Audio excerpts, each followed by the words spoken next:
Halo, selamat datang di Sisi Gelap, channel yang akan mengajak kamu buat mengulas kompilasi cerita menarik yang dilihat dari sisi lain. Bagi para pembunuh berantai, membunuh saja kadangkala dianggap belum cukup. Saat korbannya sudah meninggal, ia tetap merasa belum puas dan kemudian bertindak lebih jauh terhadap mayat korbannya tersebut. 4 hal mengerikan yang pernah dilakukan pembunuh berantai kepada mayat korbannya.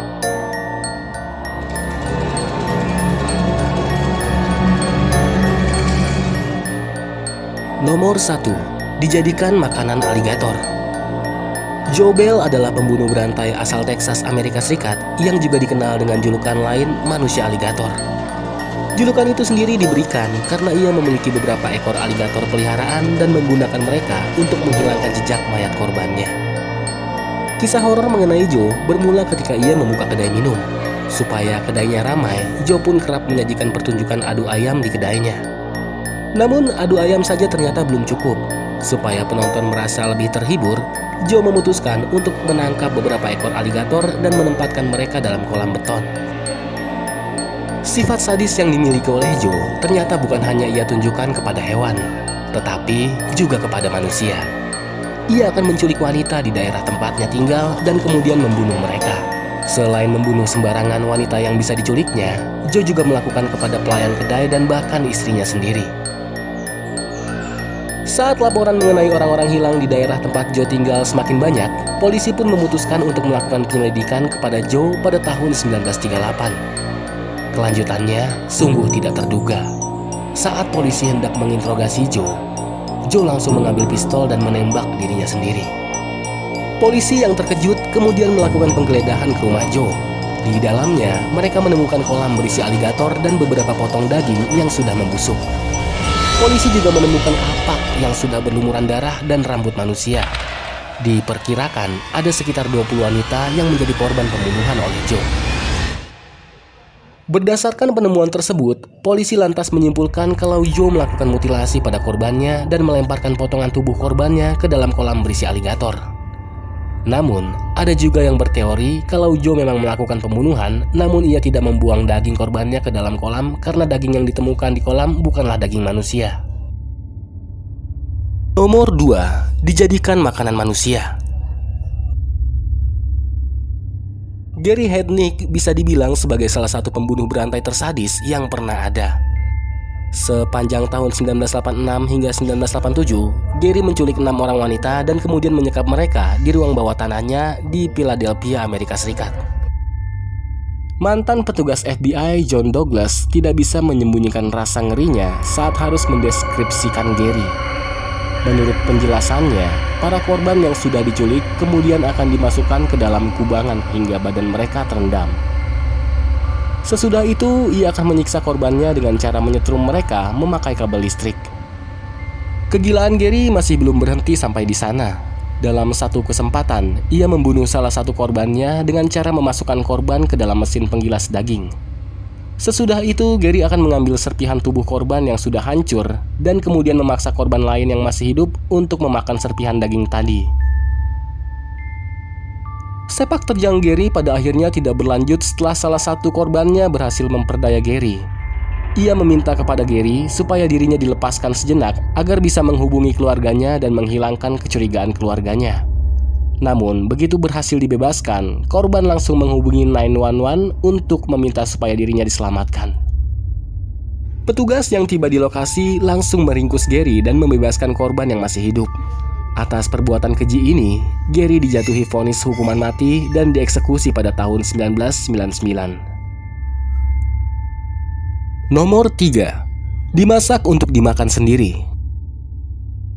Ada beberapa kasus pembunuhan berantai di mana pelakunya juga punya perilaku kanibal. Namun dari sekian banyak pembunuh sekaligus kanibal yang sudah diketahui, mungkin tidak ada pembunuh berantai dengan perilaku semengerikan Albert Fish. Albert Fish adalah pembunuh berantai sekaligus kanibal asal Amerika Serikat yang mengincar anak-anak sebagai korbannya.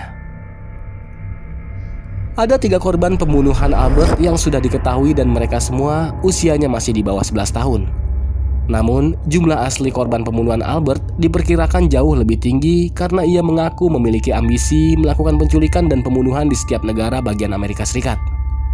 Selain memiliki sifat kanibal dan haus darah, Albert juga memiliki sifat masokis atau gemar menyiksa diri. Karena Albert diketahui kerap menusuk-nusuk pinggangnya sendiri dengan memakai jarum. Grace Booth yang baru berusia 10 tahun adalah salah satu korban pembunuhan Albert. Menurut pengakuan Albert dalam surat yang ia kirimkan kepada orang tua Grace, ia membunuh dan kemudian memotong-motong mayat Grace. Sesudah itu, ia memasak mayat Grace dan memakannya. Albert juga menyombongkan diri dengan menulis kalau ia hanya memerlukan waktu 9 hari untuk menyantap habis daging Grace. Namun sikap arogan Albert tersebut pada akhirnya menjadi senjata makan tuan. Albert tidak sadar kalau amplop yang ia gunakan untuk mengirimkan surat kepada orang tua Grace ternyata dihiasi dengan alamat tempat tinggalnya di New York. Polisi pun langsung bergegas menelusuri alamat tersebut dan berhasil menangkap Albert. Di hadapan polisi, Albert sama sekali tidak berusaha menyembunyikan aksi pembunuhan yang dia lakukan. Albert pun dijatuhi hukuman mati dan dieksekusi dengan cara disetrum memakai kursi listrik pada tahun 1936.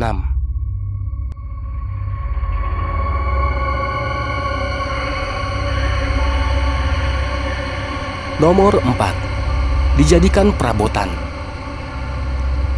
Ed Gein adalah nama yang cukup terkenal jika membicarakan soal sosok pembunuh berantai asal Amerika Serikat. Sebabnya adalah selain melakukan pembunuhan berantai, ia diketahui juga mengubah mayat korbannya menjadi perabotan. Kisah hidup Ed yang angker tersebut lantas menjadi sumber inspirasi bagi film-film bertema pembunuhan berantai seperti Psycho, The Silence of the Lambs, hingga The Texas Chainsaw Massacre.